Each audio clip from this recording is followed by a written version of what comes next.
నమస్కారం ఘంటారావానికి స్వాగతం. ముందుగా ప్రధానాంశాలు. ధాన్యం కొనుగోళ్లకై పోరుబాట పట్టిన హస్తం పార్టీ. కల్లాల్లోకి కాంగ్రెస్ పేరిట ఇవాల్టి నుంచి క్షేత్రస్థాయి పర్యటనలు. రాష్ట్రంలో మద్యం దుకాణాలకు వెల్లువెత్తిన దరఖాస్తులు. సరిహద్దు ప్రాంతాల్లో భారీ డిమాండ్. ఖజానాకు 1329 కోట్లు. తిరుమల తిరుపతిలను ముంచెత్తిన వాన. ఘాట్ రోడ్లపై జలపాతాలను తలపించిన వరద.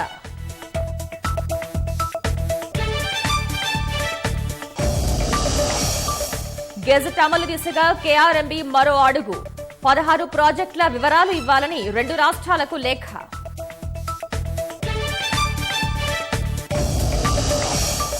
రాష్ట్ర వ్యాప్తంగా ఆలయాల్లో కార్తీక శోభ. తెల్లవారుజాము నుంచే భక్తుల దీపారాధన.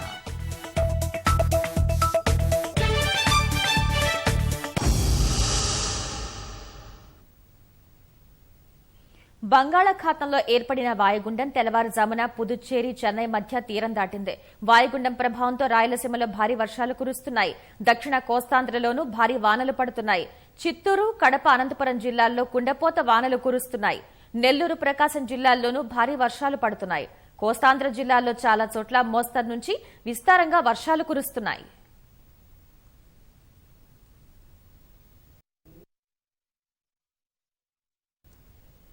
వర్షం కాస్త తగ్గుముఖం పట్టిన తిరుపతి నగరాన్ని వరద నీరు మాత్రం ఇంకా వీడలేదు. ఎడతెరిపిలేని వానలకు రహదారులు, లోతట్టు ప్రాంతాలు జలమయమయ్యాయి. భవానీనగర్, సంజయ్ గాంధీ కాలనీ, చెన్నారెడ్డి కాలనీలు చెరువుల్ని తలపిస్తున్నాయి. భవానీనగర్ కాలనీలో ఇళ్లలోకి వరద నీరు చేరటంతో వస్తువులు, బియ్యం అన్నీ కొట్టుకుపోయాయి. వరద బాధితులకు పునరావాస కేంద్రం కల్పించిన ప్రభుత్వ పాఠశాలలు, ఆలయాల్లోనూ వరద నీరు చేరింది. దీంతో బాధితులు తీవ్ర ఇబ్బందులు పడుతున్నారు. పరిస్థితి ఇంత దారుణంగా ఉన్నా తమను పట్టించుకునే నాథుడే లేడని స్థానికులు వాపోతున్నారు.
మున్సిపాలిటీ వాళ్ళు కానీ ఎవరు పట్టించుకో ఎందుకు తీయాలి? మాకేం చేయనప్పుడు ఎందుకు తీయాలి? ఇళ్లలోకి వచ్చి మొత్తం పోయిన వారం నష్టపోయినాము, ఈ వారం నష్టపోయినాము. ఎంత లాస్ అయిందో తెలీదు. రోడ్ల మీద ఉంటే రోడ్ల మీద నీళ్లు, ఇంట్లో ఉంటే ఇంట్లో ఉండేదానికి లేదు. మేము ఎక్కడుండాలా? నీళ్ళు కొట్టుకొని పడవాలా? ఎవరు పట్టించుకుంటా ఉంటారు? ఎవరిని ఏం అడగాలి? మేము మా బాధని ఎవరికి చెప్పుకోవాలి? ఇళ్లలో నీళ్ళు వచ్చేసింది, అన్ని కొట్టుకోపోయినాయి. తిండి లేదు, బియ్యం లేదు, ప్రతి ఒక్క వస్తువు నాశనం అయిపోయింది. మా బాధ ఎవరికి చెప్పుకోవాలి? రోడ్ల మీద పడి ఉన్నాం మేము. కనీసం ఉండడానికి కూడా వసతి లేదు. నిన్న నుంచి రోడ్ల మీద ఉన్నాం, మెట్ల పైన. కనీసం ఎవరు ఏమా ఎట్టున్నారని కూడా వచ్చి అడిగే వాళ్ళు కూడా లేదు మాకు. ఒక ఎమ్మెల్యే కానీ ఎవరు లేవు. ఎలక్షన్ మాత్రం ఇంటింటికి వచ్చి అడుక్కున్నారు. ఇప్పుడు ఇంత పరిస్థితి అయింది, ఎవరైనా వచ్చి అడిగినారా? అడిగే పరిస్థితే లేదు సార్. నీళ్ళు పోతానే ఉంది. కనీసం 10 రోజులుగా ఇదే మా పరిస్థితి. పిల్లకాయలు పెట్టుకున్నాము, గుడ్డలు కొట్టుకుని పోయా, అన్ని పోయా. మా ఇంట్లో ఒక వస్తువులు లేవు. ఏదైనా అది ఆ గుడికాడ అట్ట దారి చూపిస్తే బాగుంటుంది సార్. కిందుండే వాళ్ళది అసలు పాపం వీళ్ళైతే నిద్రపోయేదానికి ఏదో ఉండారు కాబట్టి పైన అయితే నిద్రపోయినారు. ఒకవేళ ప్రాణాలు పోయింటే ఏం పరిస్థితి చెప్పు? ఎవరు కానీ వచ్చి పట్టించలే, ఫుడ్ ఇవ్వలేదు వాళ్ళకి, ఏం అందించలేదు వాళ్ళకి. సీరియస్గా ఈ ప్రభుత్వం ఏం న్యాయం చేయలేదు. అలిపిరి నుండి వస్తుంది కాలువ. అలిపిరి నుండి వస్తే ఏమైందంటే ఈ కాలువలకు పైన మళ్ళా ఏదో పైపులు పెట్టి అవన్నీ దిమ్మిలేశారు. వాటి వల్ల కాలువ తన్నుకొని ఎక్కడ నీళ్లు పోలేక గోడ ఇరిపింది, దేవుడిది గోడ. దయచేసి ఎవరైనా భక్తులు కానీ, ఎమ్మెల్యేలు కానీ, ఎంపీలు కానీ మాకు ఆ దేవుడు గోడ కట్టిస్తే ఈ బజార్లో నీళ్లు రావాలి. భారీ వర్షానికి తిరుపతిలోని కేటీ రోడ్డు జలమయమైంది. కుండపోత వానలకు రహదారులు జలమయమయ్యాయి. సెర్లాల్లోని వర్షపు నీరు చేరి వాహనాలు నీట మునిగాయి. రాత్రి నుంచి వానతో తీవ్ర ఇబ్బందులు పడుతున్నట్లు స్థానికులు వాపోతున్నారు. వరద పరిస్థితిని మా ప్రతినిధి నారాయణప్ప అందిస్తారు. వర్షాలతో తిరుపతి నగరం జలమైపోయింది. సప్తగిరిలో కురిసిన వర్షాలతో మాల్వాడిగుండం పొంగిపొర్లుతోంది. అదేవిధంగా ఎగువ ప్రాంతాల నుంచి వస్తున్న నీరు తిరుపతి నగరంలోకి ప్రవేశిస్తుండడంతో నాలాలు పూర్తిగా ఆక్రమణకు గురై నాలాల్లో వెళ్లలేని పరిస్థితి ఉండడంతో ఆవాసాల్లోకి వస్తున్న పరిస్థితి నెలకొంది. మనం ఇప్పుడు కేటీ రోడ్లోని అన్నారావు కూడలి ప్రాంతంలో ఉన్నాం. ఇది ఒక బహుళ అంతస్తుల భవనం. ఈ భవనం కింద ఉన్న ఒకసారి గమనిస్తే మనం చూడొచ్చు, పూర్తిగా రాత్రి నుంచి నిన్న మధ్యాహ్నం 3 గంటల నుంచి ఈ ప్రాంతంలోకి నీళ్లు ప్రవేశించి కార్లు సైతం కొట్టుకుపోయిన పరిస్థితి ఉంది. ఈ కాలనీలో ఉన్న చాలా ప్రాంతాలలో ఇళ్లలోకి నీళ్లు ప్రవేశించాయి. మన దగ్గర కొంతమంది బాధితులు ఉన్నారు, వారిని మరిన్ని తెలుసుకుందాం. అసలు ఏంటి, ఎలా ఉంది పరిస్థితి? అసలు ఉండడానికి జాగాల పోయేదానికి లేదు పరిస్థితి. బయట ఉండం, నీళ్ళు వచ్చేసే లోపల ఇంట్లో అల్లకొలం అయిపోయింది. అది ఏమి పనికి రావు. పిల్లల సర్టిఫికెట్లు కానీ టీసీలు ఏం పనికి రావు. మేమైతే బయటకు వచ్చినాము, కట్టుకోవడానికి గుడ్డలే, తినడానికి తిండి లేకుండా అవస్థల్లో ఉండాము. ఎవ్వరు రాలేదు. బిల్డింగ్ ఓనర్ వచ్చినాడు, అంతా మునిగిపోయింది అనేసి చూసి వెళ్ళిపోయినాడు. ఎవరు రాలేదు. ఆ బిల్డింగ్ ఓనర్ల ఇంట్లో కూడా నీళ్ళే. ఏమి చేయలేని పరిస్థితి. ఏం చేసేది? నీళ్ళు తగ్గినమ్మా మీరు లోపల పోవద్దండి అనేసి బయటనే పెట్టిండారు. ఇది నుంచి వచ్చేసినాయి. వాన తగ్గినాక నీళ్ళు వచ్చేసినాయి. మనుషులు ఉండేదాన్ని కాదు, మేము అక్కడున్నాం, మాకు తెలీదు. మళ్ళీ ఇక్కడ వచ్చి బయట చూస్తే నీళ్ళు వస్తుంటే పరిగెత్తపోయినాం, లేకపోతే మేము కూడా మునిగిపోయింటాం. మొత్తం కొట్టుకొని వెళ్ళిపోయినాయి. పరిస్థితి తిరుపతి నగరంలో ఒక కేటీ రోడ్డు అన్నారావు సర్కిల్ మాత్రమే పరిమితమైంది కాదు. ఇది తిరుపతి నగరంలో చాలా ప్రాంతాల్లో ఇదే పరిస్థితి నెలకొంది. అటు అలిపిరి గరుడా సర్కిల్ నుంచి దిగువ ప్రాంతం, అంటే పైన కురుస్తున్న వర్షాలతో మాల్వాడిగుండం పొంగి పొర్లుతుండడంతో ఆ ప్రాంతం నుంచి వస్తున్న నీళ్లు ప్రవహించడానికి వీలుగాని పరిస్థితుల్లో నాలాలు పూర్తిగా పొంగి పొల్లడంతోనే నగరంలోని ఈ ప్రాంతాల్లో చాలా ఎగువ ప్రాంతాల్లోనే ఈ పరిస్థితి ఉంది. లోతట్టు ప్రాంతాలు మరింత అధ్వానంగా ఉంది. కెమెరామెన్ సుధాకర్తో నారాయణప్ప, ఈటీవీ న్యూస్, తిరుపతి. అన్నదాతల కష్టానికి అంతు లేకుండా పోతోంది. ఓవైపు కొనుగోళ్లలో జాప్యం, మరోవైపు వరుణుడి ప్రతాపంతో రైతన్న అతలాకుతలమవుతున్నాడు. వరుసగా కురుస్తున్న వర్షాలతో కల్లాల్లో ధాన్యపు రాసులు తడిచి మొలకలొస్తున్నాయి. తేమ శాతం పెరిగి మరింత జాప్యం అవుతుందని ఆందోళనలో ఉన్నారు. నల్గొండ నుంచి మా ప్రతినిధి జయప్రకాష్ అక్కడి రైతులు ఎదుర్కొన్న దయనీయ పరిస్థితి వివరిస్తారు. రైతుల పరిస్థితి దయనీయంగా మారింది. రాత్రి నుంచి ఎడతెరిపి లేకుండా వర్షం పడుతుండటంతో అన్నదాతలు ఈ పోసిన కళ్ళల్లో ధాన్యం తడిసిపోతుందని ఆవేదనతో ఉన్నారు. మన ఉమ్మడి నల్గొండ జిల్లా వ్యాప్తంగా ఈసారి పెద్ద ఎత్తున వరి సాగైంది. ఈ సన్నాలతో పాటు దొడ్డు రకాలను కూడా ఎక్కువగా పండించారు. అయితే సన్న రకాలని మాత్రమే మిల్లర్లు నేరుగా కొంటుండడంతో దొడ్డు రకాలని పూర్తి స్థాయిలో ఐకేపీ, పిఐసిఎస్ మార్కెటింగ్ కేంద్రాలకు తెస్తున్నారు. నల్గొండ జిల్లాలో 231 కేంద్రాలు గాను 186 కేంద్రాలు ప్రారంభించారు. గత 15 రోజుల క్రితమే ఈ కేంద్రాలు ప్రారంభమైన నిదానంగా కొనుగోలు సాగుతున్నాయి. అయితే ఈ మధ్యలో వర్షాలు ఎక్కువగా పడడం వల్ల ఆ తేమ శాతం రావడం లేదు. అయితే ప్రస్తుతం మనం నల్గొండ సమీపంలోని ఆర్జాలబావి ఐకేపీ కేంద్రం వద్ద ఉన్నాం. ఇక్కడ గత 15-20 రోజుల నుంచి కూడా కుప్పలు పోసుకున్న రైతులు ఉన్నారు. అయితే కొంతమందికి ఇప్పటికే తేమ శాతం పరిశీలన చేశారు. అయితే తేమ శాతం వచ్చిన వారిని ఇవాళ రేపు కొనే అవకాశం ఉంది. ఈ పరిస్థితుల్లో వర్షం పడడంతో రైతులు కొంచెం ఆవేదన చెందుతున్నారు. ఎందుకంటే ఇప్పటికే పంటలు పండించడం ఒక ఎత్తు, ఆ పంటల్ని అమ్ముకోవడం మరొక ఎత్తున చందంగా వారి పరిస్థితి తయారైందని ఆవేదన చెందుతున్నారు. ఎందుకంటే పెట్టిన పెట్టుబడులు తిరిగిన పరిస్థితుల్లో అంతో ఇంతో కొంత వెనకేసుకుందామనే భావనలో ఉన్న రైతులకు ఆ కాస్త కూడా అందరి పరిస్థితి కనపడుతుంది. ఇప్పుడు కౌలు రైతుల పరిస్థితి అయితే మరింత దయనీయంగా ఉంది. మొత్తంగా ఉమ్మడి నల్గొండ జిల్లా వ్యాప్తంగా కూడా ఇదే పరిస్థితి కనపడుతుంది. అటు నల్గొండ, సూర్యాపేట, యాదాద్రి భువనగిరి జిల్లాలో నిదానంగా కొనుగోలు సాగుతున్నాయి. నల్గొండ జిల్లాలో ఇప్పటి వరకు 75,257 మెట్రిక్ టన్నులు నిన్న రాత్రి వరకు కొనుగోలు చేశారు. అయితే ఈ తేమ శాతం పరీక్షించిన తర్వాత వాటిని ఇక్కడి నుంచి తరలించాల్సి ఉంది. ఇలాంటి పరిస్థితుల్లో వర్షం పడింది. ఇప్పుడు ఒక రైతు మనతో ఉన్నారు. మీరు ఎప్పుడు తెచ్చారు? మీ తేమ శాతాన్ని ఎప్పుడు పరిశీలించారు? నేను 20 రోజులు తెచ్చి 20 రోజుల నుంచి కనీసం తేమ చూసిరు నాది ఆల్రెడీ. ఇలా పెడుతున్నారు. వర్షం వచ్చిన చోట ఆగిపోయింది. మిగతా కేంద్రాల్లో రైతుల పరిస్థితి ఎట్లా ఉంది? చాలా ఘోరంగా ఉంది. మిగతా కేంద్రాల్లో చాలా ఇబ్బంది పడుతున్నారు. ఎట్లా ఇబ్బంది పడుతున్నారు వాళ్ళ? అంటే అక్కడ ఇప్పుడు వర్షం ఈ 2 రోజులు వర్షం పడుతుంది కదా, దాదాపు తెచ్చి కొంతమంది 15-20 రోజులు అవుతుంది. అక్కడ ఎందుకు కొనట్లేదు? ఈ లారీలు రాక కొంటలేరు. వాహనాలు పెడతలేరు. ఆ లారీలు వస్తేనే పెడతానంటారు. అది పరిస్థితి. అది మీరు ఎప్పుడు తీసుకుంటామన్నారు? మాది అలా పెడతానన్నారు. ఇవాళ పెడతానన్నారు. వర్షం వచ్చిన చోట ఆగిపోయి. మీరు ఎక్కడి నుంచి వచ్చిండ్రు? ఎంత తీసుకొచ్చింది మీరు? మేము తెచ్చాం సార్. ఒడ్లు వచ్చాం కానీ వర్షం చేయబట్టి ఆపారు. వర్షం లేకుంటే కాంటాలు అయ్యేది. లారీలు కూడా వస్తున్నాయి, కానీ ఇక్కడ అయితే ఏ ప్రాబ్లం లేదు, కానీ కొన్ని ఏరియాలలో అయితే ప్రాబ్లం అయితే ఉన్నాయి అంటారు. ఎట్లా ఉంటుంది ప్రాబ్లం అక్కడ? ప్రాబ్లం అంటే హమాలి ఉన్నప్పుడు లారీ లేరు, లారీ ఉన్నప్పుడు హమాలి వాళ్ళు లేరు, దానివల్ల కొద్దిగా ఆగుతున్నాయి. ఇక దాంతోడు ఈ వర్షం వల్ల కొద్దిగా రైతులు ఇబ్బంది పడటం, హమాలి వాళ్ళు రాకపోవడం, ఇదంతా వర్షం వల్ల ఇబ్బందులు. అంటే పంట ఇప్పుడు రంగు మారే అవకాశం ఉంది ఈ ధాన్యం కొనుగోలు ఈ కుప్పల వల్ల.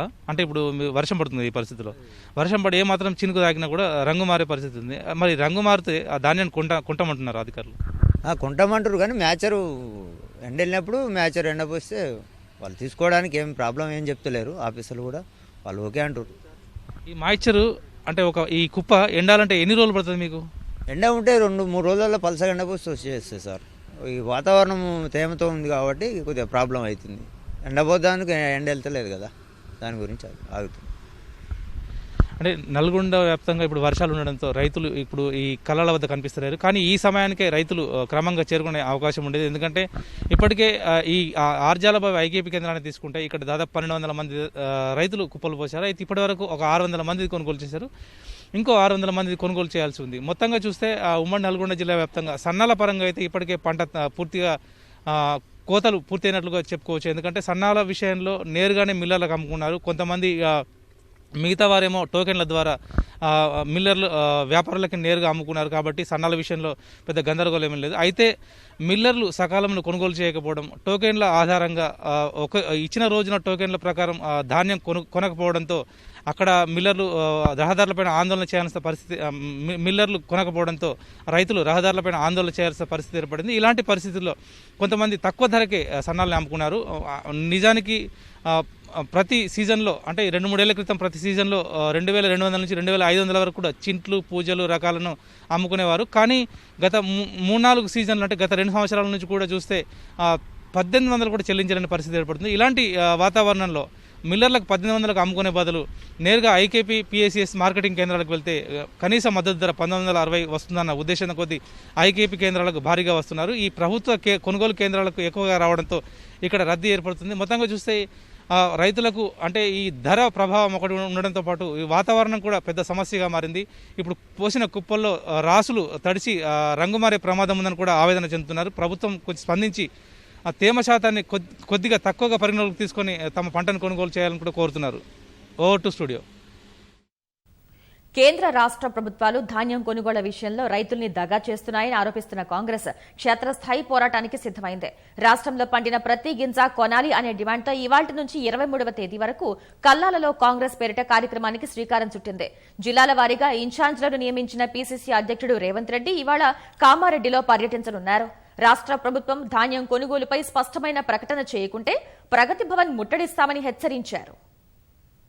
రాష్ట్రంలో ధాన్యం కొనుగోలు అంశం రాజకీయ రంగు పులుముకుంది. ఇప్పటికే తెరాస భాజపాలు పోటాపోటీగా ఆందోళనలు నిరసనలు చేస్తూ హోరెత్తిస్తున్నాయి. ఒకరిపై ఒకరు దుమ్మెత్తి పోసుకుంటున్నారు. తప్పు మీదంటే మీది అంటూ పరస్పరం విమర్శించుకుంటున్నారు. ఇవాల్టి నుంచి కాంగ్రెస్ నేతలు కూడా కల్యాల్లో కాంగ్రెస్ నినాదంతో రంగంలోకి దిగుతున్నారు. గురువారం హైదరాబాద్ పబ్లిక్ గార్డెన్ దగ్గర నుంచి వ్యవసాయ కమిషనర్ కార్యాలయం వరకు పెద్ద సంఖ్యలో కార్యకర్తలు, నాయకులు భారీ నిరసన ప్రదర్శన చేశారు. పీసీసీ అధ్యక్షుడు రేవంత్ రెడ్డి కేంద్ర రాష్ట్ర సర్కార్ల వైఖరిపై తీవ్ర విమర్శలు చేశారు. తెరాస భాజపాలు రెండూ జాయింట్ యాక్టింగ్ కమిటీగా ఏర్పడి రైతులను మోసం చేస్తున్నాయని ధ్వజమెత్తారు. కల్యాల్లో కాంగ్రెస్ కార్యక్రమంలో భాగంగా రేవంత్ రెడ్డి ఇవాళ కామారెడ్డిలో రైతులను కలవనున్నారు. ఇవాళ రాష్ట్ర కేంద్ర ప్రభుత్వాలు వీధి బాగోతాలు ఆడుతున్నాయి. తమ రక్తాన్ని చెమటగా మార్చి పండించిన పంటకు గిట్టుబాటు ధర ఇచ్చి కొను మహాప్రభు అని అడిగితే ఇవాళ నేను కొనను, ధర్నా చౌక్ దగ్గర దందాకు దిగుతా అని మాట్లాడుతున్నావు అంటే ఎంత రైతు వ్యతిరేకివో తెలంగాణ సమాజం గమనిస్తుంది.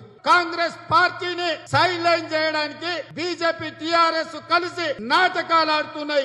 మోడీ ప్రభుత్వం, కేసీఆర్ ప్రభుత్వం కలిసి ఇవాళ కొత్తగా చేసి ఏర్పాటు చేసుకున్నాయి జాయింట్ యాక్టింగ్ కమిటీ. వీళ్ళిద్దరూ యాక్షన్ చేస్తున్నారు. కేంద్ర ప్రభుత్వం మీద నీ పోరాట కార్యాచరణను ప్రకటించలే. ప్రగతి భవన్ గోడలు తెలంగాణ రైతులతోని బద్దలు కొట్టిస్తాం. తొందరలోనే ప్రగతి భవన్ ముట్టడి ఉంటది. కాంగ్రెస్ నేతలు క్షేత్రస్థాయిలో పర్యటించి అన్నదాతకు అండగా నిలవాలని పీసీసీ అధ్యక్షుడు రేవంత్ కోరారు. కల్యాణ్లోకి కాంగ్రెస్ కార్యక్రమం కోసం సీనియర్ నాయకులను ఇన్ఛార్జీలుగా నియమించారు. నల్గొండ పార్లమెంటు పరిధికి ఉత్తమ్ కుమార్ రెడ్డి, భువనగిరికి ఎంపీ కోమటిరెడ్డి, వరంగల్కు మాజీ పీసీసీ అధ్యక్షుడు పొన్నాల లక్ష్మయ్య, ఖమ్మానికి సీఎల్పీ నేత భట్టి విక్రమార్క, కరీంనగర్కు ఎమ్మెల్సీ జీవన్ రెడ్డి, పెద్దపల్లికి సీనియర్ నేత వీహెచ్ను ఇన్ఛార్జీలుగా నియమించారు. కల్యాణ్లోకి వెళ్లి రైతుల బాధలు తెలుసుకుని వాటి పరిష్కారం కోసం కేంద్ర రాష్ట్ర ప్రభుత్వాలపై ఒత్తిడి తీసుకురావాలని కాంగ్రెస్ భావిస్తోంది. జాతిని ఉద్దేశించి ప్రధాని నరేంద్ర మోదీ మాట్లాడుతున్నారు. ప్రత్యక్ష ప్రసారం ద్వారా చూద్దాం. हमारी सरकार किसानों के हित में काम करती रही है और आगे भी करती रहेगी. मैं गुरु गोविंद सिंह जी की भावना में अपनी बात समाप्त करूंगा. देहि शिवावर मोहे इहे शुभ कर्मन ते कभू न टरो.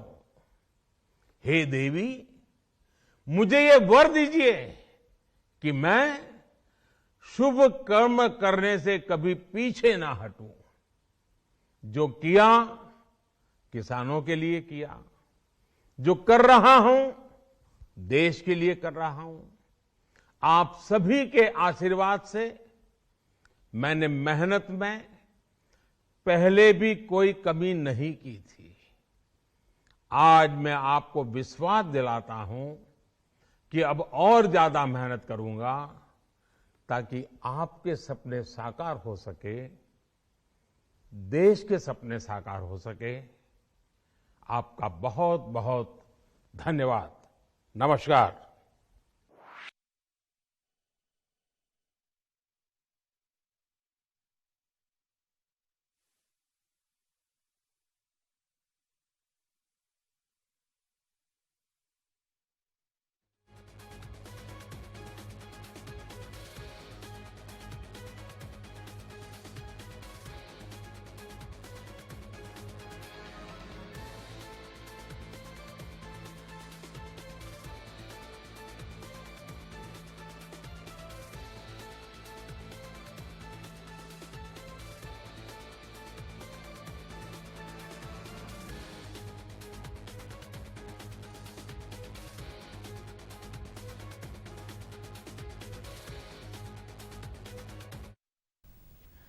రైతుల ఆందోళనలతో కేంద్ర ప్రభుత్వం దిగొచ్చింది. 3 సాగు చట్టాలను వెనక్కి తీసుకుంటున్నట్లు ప్రధాని మోదీ ప్రకటించారు.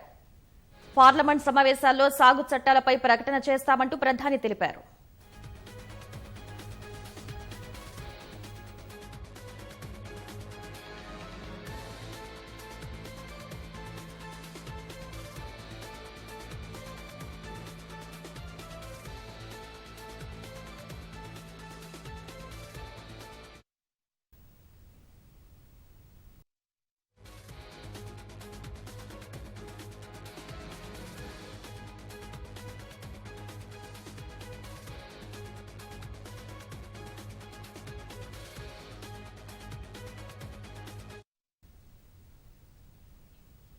నూతన సాగు చట్టాలపై కేంద్రం వెనక్కి తగ్గింది.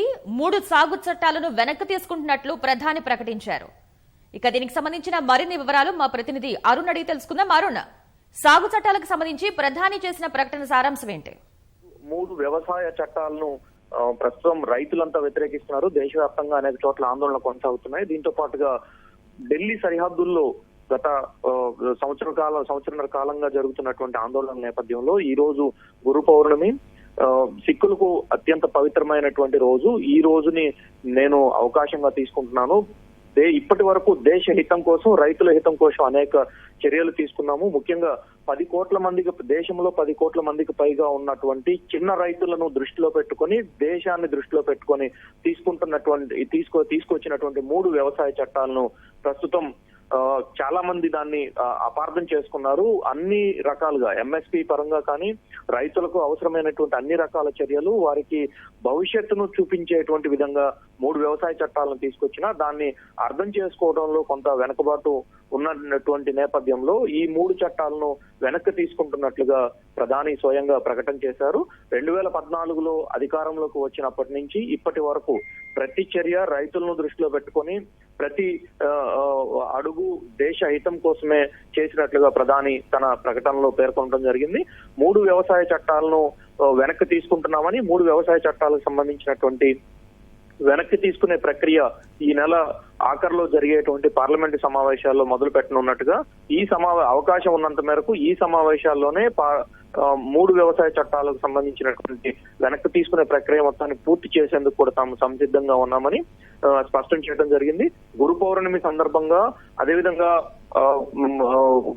సిక్కులకు అత్యంత పవిత్రమైనటువంటి దినంగా ఈ రోజు భావిస్తున్నటువంటి నేపథ్యంలో అందుకు అనుగుణంగానే అందరి అంశాలను, అందరి మనోభావాలను పరిగణలోకి తీసుకొని ఈ రోజు ఈ ప్రకటన చేస్తున్నట్లుగా ప్రధాని తన ప్రకటనలో ప్రస్తావించడం జరిగింది. గత కొద్ది రోజులుగా జరుగుతున్నటువంటి ఆందోళనలు, సుప్రీంకోర్టులో జరిగినటువంటి విచారణల సందర్భంగా వచ్చినటువంటి అనేక విషయాలు, అదేవిధంగా వీటన్నిటిపైన అన్ని అంశాలను పరిగణలోకి తీసుకునే ఈ రకమైనటువంటి చర్యకు తీసుకుంటున్నట్లుగా ప్రధాని ప్రకటన చేయడం జరిగింది. దీంతో పాటుగా ఒక ప్రత్యేకమైనటువంటి ఒక కమిటీని ఏర్పాటు చేస్తున్నట్లుగా, ఈ కమిటీలో కేంద్ర ప్రభుత్వము, రాష్ట్ర ప్రభుత్వానికి సంబంధించినటువంటి ప్రతినిధులతో పాటుగా రైతులు, రైతు సంఘాలకు సంబంధించిన వారు, నిపుణులు, ఆర్థిక వ్యవసాయ నిపుణులు కూడా ఈ కమిటీలో ఉంటారని, ఈ కమిటీ ఇకపై రైతుల ఆదాయాన్ని మెరుగుపరిచేందుకు, కనీస మద్దతు ధర ప్రకటించేందుకు, అదేవిధంగా ఇతరత్ర ఏవైతే రైతులకు సమస్యలు వస్తూ ఉంటాయో వాటన్నిటిని పరిష్కరించేందుకు ఈ కమిటీనే ఇకపై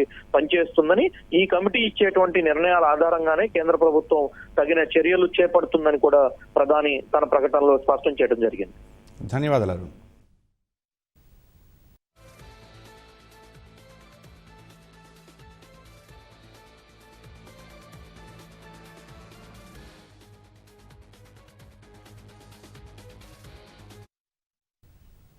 నూతన సాగు చట్టాలపై కేంద్రం వెనక్కి తగ్గింది. 3 సాగు చట్టాలను వెనక్కి తీసుకుంటున్నట్లు ప్రధాని మోదీ ప్రకటించారు. రైతుల ఆందోళనతో ప్రధాని నరేంద్ర మోదీ సాగు చట్టాలను రద్దు చేస్తున్నట్లు ప్రకటన చేశారు. बार भी संसद में चर्चा हुई, मंथन हुआ और ये कानून लाए गए. देश के कोने कोने में कोटि कोटि किसानों ने, अनेक किसान संगठनों ने इसका स्वागत किया, समर्थन किया. मैं आज उन सभी का बहुत बहुत आभारी हूं, धन्यवाद करना चाहता हूं. साथियों, हमारी सरकार किसानों के कल्याण के लिए, खासकर छोटे किसानों के कल्याण के लिए, देश के कृषि जगत के हित में, देश के हित में, गांव गरीब के उज्जवल भविष्य के लिए पूरी सत्यनिष्ठा से, किसानों के प्रति पूर्ण समर्पण भाव से, नेक नियत से ये कानून लेकर आई थी. लेकिन इतनी पवित्र बात, पूर्ण रूप से शुद्ध किसानों के हित की बात, हम अपने प्रयासों के बावजूद कुछ किसानों को समझा नहीं पाए. भले ही किसानों का एक वर्ग ही विरोध कर रहा था, लेकिन फिर भी ये हमारे लिए महत्वपूर्ण था. कृषि अर्थशास्त्रियों ने, वैज्ञानिकों ने, प्रगतिशील किसानों ने भी उन्हें कृषि कानूनों के महत्व को समझाने का भरपूर प्रयास भी किया. हम पूरी विनम्रता से, खुले मन से उन्हें समझाते रहे. अनेक माध्यमों से व्यक्तिगत और सामूहिक बातचीत भी लगातार होती रही. हमने किसानों की बातों को, उनके तर्क को समझने में भी कोई कोर कसर बाकी नहीं छोड़ी. कानून के जिन प्रावधानों पर उन्हें ऐतराज था, सरकार उन्हें बदलने के लिए भी तैयार हो गई. 2 साल तक हमने इन कानूनों को सस्पेंड करने का भी प्रस्ताव दिया. इसी दौरान ये विषय माननीय सर्वोच्च न्यायालय के पास भी चला गया। ये सारी बातें देश के सामने है, इसलिए मैं इनके अधिक विस्तार में नहीं जाऊंगा। साथियों, मैं आज देशवासियों से क्षमा मांगते हुए सच्चे मन से और पवित्र हृदय से कहना चाहता हूं कि शायद हमारी तपस्या में ही कोई कमी रही होगी, जिसके कारण दिए के प्रकाश जैसा सत्य कुछ किसान भाइयों को हम समझा नहीं पाए। आज गुरु नानक देव जी का पवित्र प्रकाश पर्व है। ये समय किसी को भी दोष देने का नहीं है। आज मैं आपको, पूरे देश को ये बताने आया हूं कि हमने 3 कृषि कानूनों को वापस लेने का, रिपील करने का निर्णय लिया है। इस महीने के अंत में शुरू होने जा रहे संसद सत्र में, इसी महीने में, हम 3 कृषि कानूनों को रिपील करने की संवैधानिक प्रक्रिया को पूरा कर देंगे। साथियों, मैं आज अपने सभी आंदोलनरत किसान साथियों से आग्रह कर रहा हूं, आज गुरु पर्व का पवित्र दिन है। अब आप अपने अपने घर लौटे, अपने खेत में लौटे, अपने परिवार के बीच लौटे।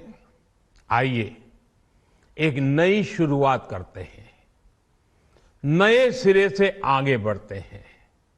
साथियों, आज ही सरकार ने कृषि क्षेत्र से जुड़ा एक और अहम फैसला लिया है।